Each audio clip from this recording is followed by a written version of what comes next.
धन धन सदगुरु तेरा ही आसरा। बेल आइकन का बटन दबाकर चैनल को सब्सक्राइब करें। प्रेमी शेरा राम कुल मालिक की रहमत को इस प्रकार बयान करता है कि बीबी राज की शादी हुई को तब 7-8 साल बीत चुके थे, परंतु उसके घर संतान नहीं हुई थी, जिससे वे बहुत चिंतित रहते थे। हालांकि उन लोगों ने कई बड़े बड़े डॉक्टरों आदि से इलाज करवाया था, परंतु कहीं से भी उन्हें जरा मात्र फायदा नहीं हुआ। आखिर डॉक्टरों ने उन्हें स्पष्ट कह दिया कि उनके यहाँ बच्चा हो ही नहीं सकता। इस बात को लेकर बीबी का सारा परिवार बहुत ही दुखी व चिंतित था। प्रेमी के लिए उसका सतगुरु ही सब कुछ होता है। वही उसका दीन ईमान, खुदा ईश्वर, माता पिता, बहन भाई तथा वही उसका सबसे बड़ा डॉक्टर है। बीबी ने भी अपने प्यारे सदगुरु पूज्य परम पिताजी का आसरा लेते हुए अपनी चिंता, पीड़ा व दुख, परेशानियां आदि सब कुछ अपने मुर्शिद पर छोड़ दिया। 15 दिसंबर 1991 की रात को जब वह बीबी राज रानी मालिक के ख्यालों में खोई हुई सो रही थी, तो अचानक उसने एक बहुत ही सुंदर व अजीब सा दृश्य देखा। उस समय प्रातः के करीब 4 बजे थे। महान परोपकारी दातार जी ने बीबी को प्रत्यक्ष दर्शन दिए तथा पुत्र रत्न प्रदान करते हुए अपने पवित्र मुख से फरमाया, बेटा यह लड़का ले तथा इसकी संभाल कर। इस पर बीबी ने पूज्य परम पिताजी के पवित्र चरणों में प्रार्थना करते हुए कहा, नहीं पिताजी, इसे आप ही संभालो।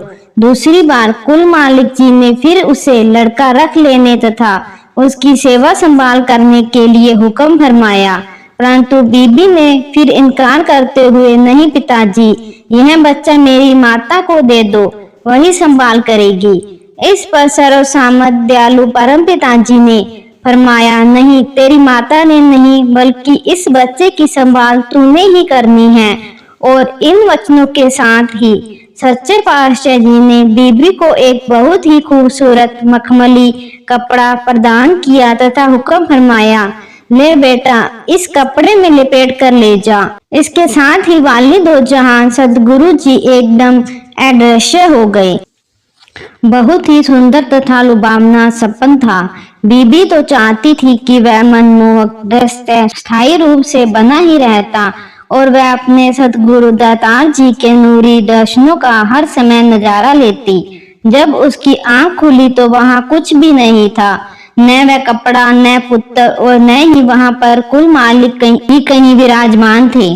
बेशक वह एक सपना मात्र ही था, परंतु फिर भी बीबी बहुत ही खुश थी और उसे विश्वास था कि पूजनीय परम पिताजी घट घट के जाननार अवश्य उसकी इच्छा पूरी करेंगे।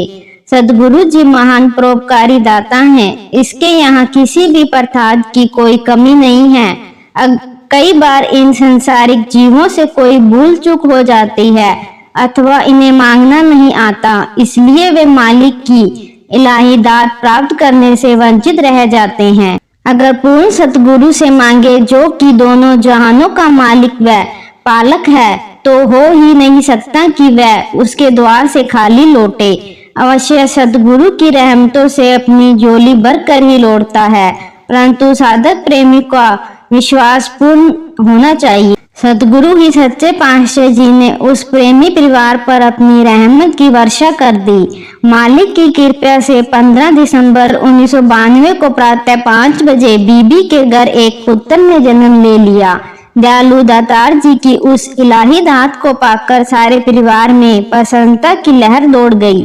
प्रेमी जीवों ने अपने पूज्य परम पिता शाह सतनाम सिंह जी का बारंबार धन्यवाद किया कि मेहरबान सदगुरु जी ने उन्हें बच्चे की दात प्रदान करके उनकी लाज रखी और उन्हें दुख, चिंता व परेशानी आदियों से मुक्त किया है। सदगुरु जी के उपकारों को तो कभी भी भुलाया नहीं जा सकता। अपने सेवक को वह हर समय अपनी नजर में रखकर उसकी संभाल करता रहता है। जब जीव अपने आप को पूर्ण तौर पर अपने सदगुरु के हवाले कर देता है, तो उसकी सभी चिंताएं उसी पल से ही समाप्त हो जाती हैं। सदगुरु अपने सेवक का समय जिम्मेवार बन जाता है और कोई भी मुश्किल की घड़ी उस तक नहीं पहुंचने देता। मेहरबान दाता जी उस सेवक की सभी जायज इच्छाएं समय समय पर अपने आप पूरी करता रहता है और उसे मांगने की आवश्यकता भी नहीं पड़ती। जैसे कि उपरोक्त प्रणाम के द्वारा स्पष्ट होता है कि परम पिताजी ने अपनी अपार बख्शिश के द्वारा बिन मांगे ही बीबी की हार्दिक इच्छा पूरी करके उसके शेष जीवन को सुखमय बना दिया, ताकि वह और भी अधिक श्रद्धा, विश्वास व प्रेम सहित मालिक की भक्ति कर सके। धन धन सद्गुरु तेरा ही आसरा।